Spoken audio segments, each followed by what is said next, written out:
Allora, in cosa consiste questa manifestazione? Questa manifestazione tende a rappresentare ai cittadini e al pubblico, soprattutto scolaresco, che c'è una esigenza fondamentale che è quella di gestire la salvaguardia del pedone. Siamo tutti pedoni, non vuol dire altro che sia automobilisti che ciclisti che anche pedoni stessi nel corso della nostra vita diciamo, lavorativa o vita scolastica che conduciamo all'interno delle città o in ambienti extraurbani, alla fine dei conti ci troviamo ad essere tutti pedoni, perché abbandoniamo la macchina, la parcheggiamo, oppure lasciamo la bicicletta e poi andiamo a piedi. L'associazione FIAB ho visto che è molto attiva in questo contesto. La FIAB è la Federazione Italiana Amici della Bicicletta, qui presente a Catania con Mountain Bike Sicilia, un'associazione molto attiva e partecipa soprattutto alle esigenze del ciclista e anche a quelle della mobilità sostenibile in generale.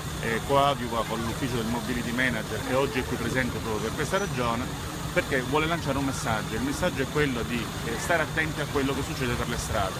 L'utilizzo consapevole di un mezzo che è la bicicletta piuttosto che l'automobile diventa importante perché oggi purtroppo ci troviamo a dover combattere con soggetti che quando stanno al volante o stanno in bicicletta purtroppo non stanno attenti.